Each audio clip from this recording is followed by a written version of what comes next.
जे माँ भंडारघर माँ ना नहीं आज क्लास टी को स्टार्ट करवा।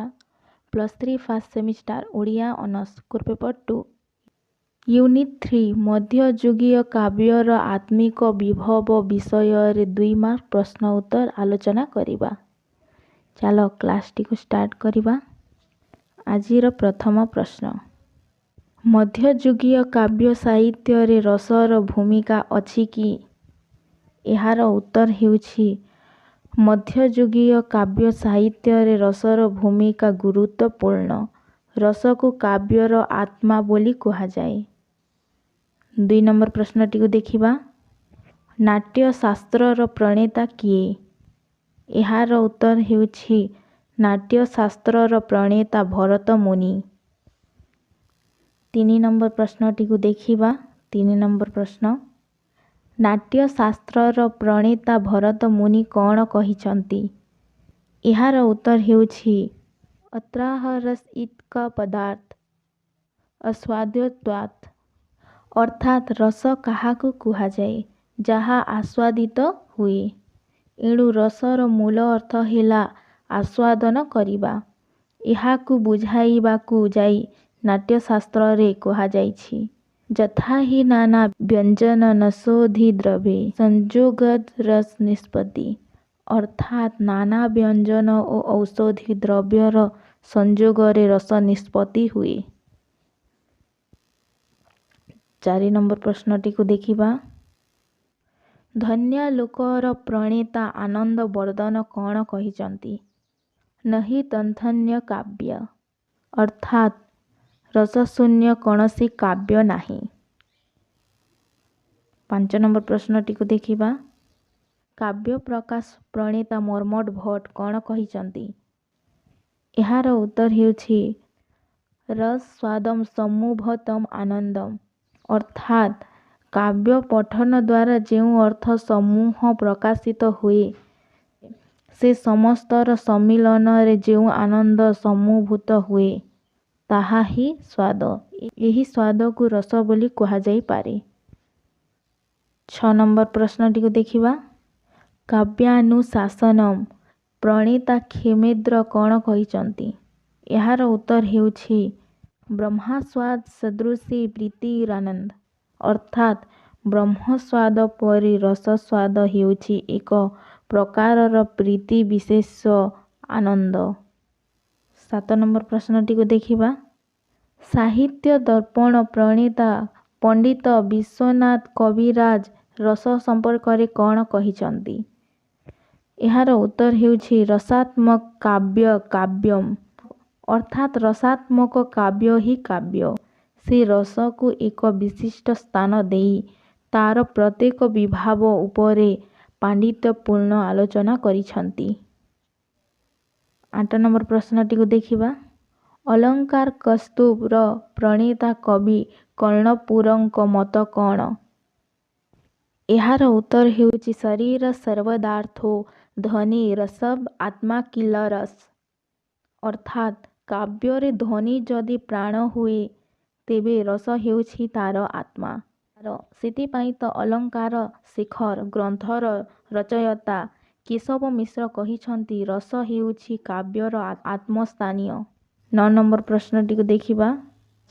रस गंगाधर प्रणेता पंडित राज जगन्नाथ मत कौन? रमणीयात् प्रतिपादक शब्द काव्यम। अर्थात जेउ शब्द रमणीय अर्थ प्रतिपादन करे ताहा ही काव्य। शब्दर एही रमणीय अर्थ केवल रसास्वादनरु ही मिली थाए बोली पंडित राज जगन्नाथ स्वीकार करिछंती। 10 नंबर प्रश्न टी को देखिबा। प्राचीन वेदमानंकरे रस शब्द को किपरि ग्रहण करिछंती?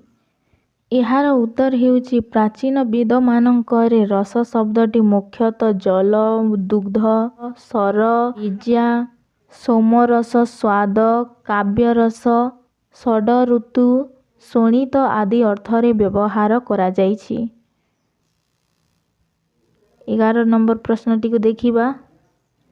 रस काव्यर आत्मा बोली किए कहिचंती? ଏହାର ଉତ୍ତର ହେଉଛି ରସ କାବ୍ୟର ଆତ୍ମା ବୋଲି କବିରାଜ ବିଶ୍ୱନାଥ କହିଛନ୍ତି। 12 ନମ୍ବର ପ୍ରଶ୍ନଟିକୁ ଦେଖିବା। ଶୃଙ୍ଗାରୀ ଚିତ୍ କବି କାବ୍ୟେ ଜାତ ରସମୟ ଜଗତ। ଏହା କିଏ ଓ କେଉଁ ପୁସ୍ତକରେ କହିଛନ୍ତି?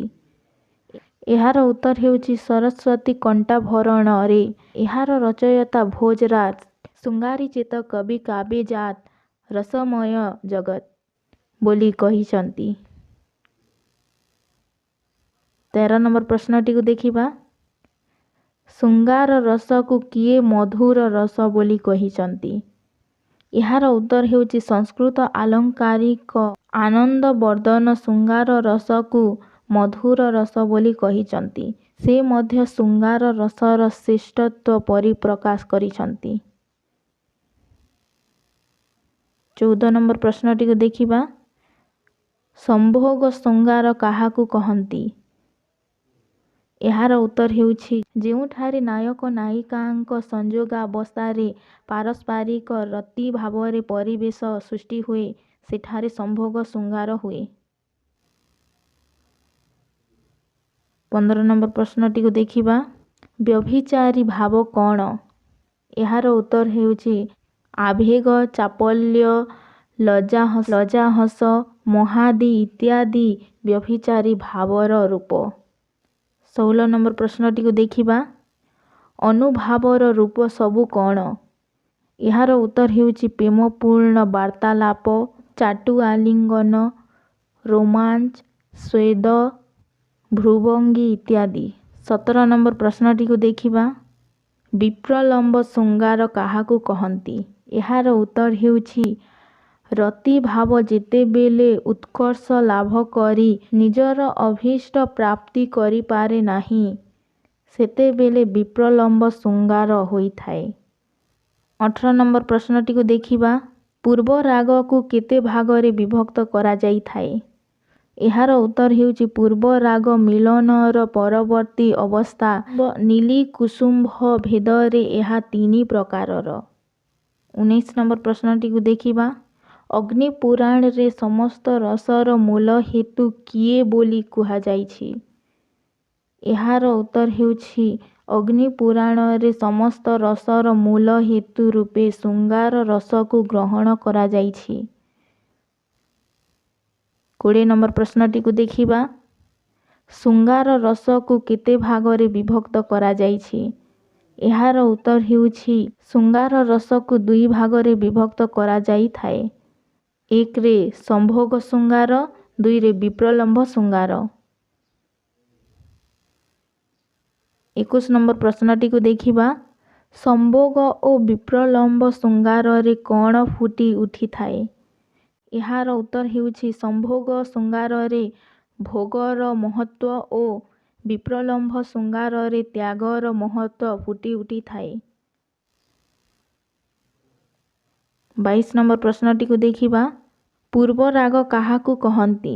ଏହାର ଉତ୍ତର ହେଉଛି ପ୍ରଥମ ଦର୍ଶନରେ ନାୟକ ନାୟିକା ପରସ୍ପର ପ୍ରତି ଆକୃଷ୍ଟ ହେଲେ ଓ ଉଭୟଙ୍କ ହୃଦୟରେ ପ୍ରେମ ଭାବର ଉତ୍ପତ୍ତି ହେତୁ ପ୍ରାପ୍ତି ଇଚ୍ଛା ପ୍ରବଳରେ ହେଲେ ତାହାକୁ ପୂର୍ବ ରାଗ ଅବସ୍ଥା କୁହାଯାଏ। 23 ନମ୍ବର ପ୍ରଶ୍ନଟିକୁ ଦେଖିବା। ଅହେତୁକ ମାନଙ୍କର ସୃଷ୍ଟି କିପରି ହୁଏ? ଏହାର ଉତ୍ତର ହେଉଛି ଚତୁର୍ବିଧ ଆଶ୍ରୟରୁ ଅହେତୁକ ମାନର ସୃଷ୍ଟି। ସାଧାରଣତଃ ନାୟିକାର ନିଜ ପ୍ରତି ବା ନାୟକ ପ୍ରତି ଘୋର ଅବିଶ୍ୱାସ ଭାବ ଏହି ମାନର ଏହି ପ୍ରଧାନ କାରଣ ରୂପେ ବିବେଚିତ ହୋଇଥାଏ। 24 ନମ୍ବର ପ୍ରଶ୍ନଟିକୁ ଦେଖିବା। ପ୍ରୟୋଜନମାନ ମୁଗ୍ଧ ନାୟିକା କିପରି ହୋଇଥାଏ? ଏହାର ଉତ୍ତର ହେଉଛି ପ୍ରୟୋଜନମାନ ମୁଗ୍ଧା ନାୟିକା ମାନବତୀ ହୋଇଥାଏ। କୌଣସି ଚାଟୁକାବ୍ୟ ବିନ୍ୟାସରେ ତାର ମାନ ଭଞ୍ଜନ ହୋଇପାରେ ନାହିଁ। ସମ୍ଭୋଗ ଶୃଙ୍ଗାର କେତେ ପ୍ରକାରର? ଏହାର ଉତ୍ତର ହେଉଛି ସମ୍ଭୋଗ ଶୃଙ୍ଗାର 4 ପ୍ରକାରର। ସଦର୍ଶନ ସଂସ୍ପର୍ଶ ସଂଳାପ ଓ ସଂପ୍ରୟୋଗ। 26 ନମ୍ବର ପ୍ରଶ୍ନଟିକୁ ଦେଖିବା। ମାନକୁ କେତେ ଭାଗରେ ବିଭକ୍ତ କରାଯାଇଛି? ଏହାର ଉତ୍ତର ହେଉଛି ମାନକୁ 2 ଭାଗରେ ବିଭକ୍ତ କରାଯାଇଛି। 1ରେ ଈଶାମାନ ଓ 2ରେ ପ୍ରତ୍ୟୟମାନ। 27 ନମ୍ବର ପ୍ରଶ୍ନଟିକୁ ଦେଖିବା। ପ୍ରଣୟମାନ କେତେ ପ୍ରକାରର? ଏହାର ଉତ୍ତର ହେଉଛି ପ୍ରଣୟମାନ 2 ପ୍ରକାରର। 1ରେ ପ୍ରେମଜା, 2ରେ ଭ୍ରମଜା। 28 ନମ୍ବର ପ୍ରଶ୍ନଟିକୁ ଦେଖିବା। ଈଶାମାନ କେତେ ପ୍ରକାରର? ଏହାର ଉତ୍ତର ହେଉଛି ଈଶାମାନ 2 ପ୍ରକାରର। 1ରେ ସହେତୁକ, 2ରେ ଅହେତୁକ। 29 ନମ୍ବର ପ୍ରଶ୍ନଟିକୁ ଦେଖିବା। ପ୍ରେମଜା କେତେ ପ୍ରକାରର? ଏହାର ଉତ୍ତର ହେଉଛି ପ୍ରେମଜା 2 ପ୍ରକାରର। 1ରେ ଦନ୍ୟଜା ଓ ଭଙ୍ଗୀଜା। 30 ନମ୍ବର ପ୍ରଶ୍ନଟିକୁ ଦେଖିବା। ପ୍ରବାସ କାହାକୁ କହନ୍ତି? ଏହାର ଉତ୍ତର ହେଉଛି ନାୟକର ବିଦେଶ ଅବସ୍ଥାନ କାଳୀନ ବିଚ୍ଛେଦ ଦଶା ଯୋଗୁଁ ନାୟିକା ଶାରୀରିକ ଓ ମାନସିକ ଅବସ୍ଥାରେ ଯେଉଁ ପରିବର୍ତ୍ତନ ସଂଘଟିତ ହୁଏ ତାହା ଅଲଙ୍କାର ଶାସ୍ତ୍ରରେ ପ୍ରବସା ରୂପେ ବର୍ଣ୍ଣିତ ହୋଇଛି। 31 ନମ୍ବର ପ୍ରଶ୍ନଟିକୁ ଦେଖିବା। ବିଳାସ କାହାକୁ କହନ୍ତି? ଏହାର ଉତ୍ତର ହେଉଛି ପ୍ରେମମୟର ଅପ୍ରାପ୍ତିରେ ନାୟିକାର ପ୍ରେମ ବିଧୁରିତ ହୃଦୟ ଦ୍ରବୀଭୂତ ହେଲେ ତାହା ବିଳାସରେ ପର୍ଯ୍ୟାବସିତ ହୋଇଥାଏ। 32 ନମ୍ବର ପ୍ରଶ୍ନଟିକୁ ଦେଖିବା।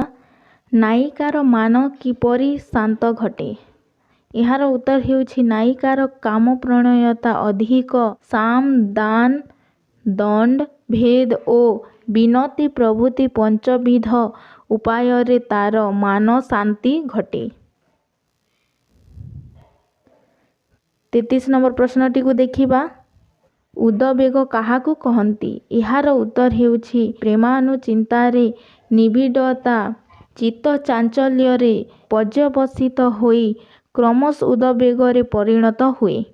ଏହି ଅବସ୍ଥାରେ ନାୟିକାର ମାନସିକ ଭାରସାମ୍ୟ ରକ୍ଷିତ ହୋଇପାରେ ନାହିଁ। 34 ନମ୍ବର ପ୍ରଶ୍ନଟିକୁ ଦେଖିବା। ଶ୍ରୁତି କାହାକୁ କହନ୍ତି? ଏହାର ଉତ୍ତର ହେଉଛି ନାୟିକା ଅତ୍ୟଧିକ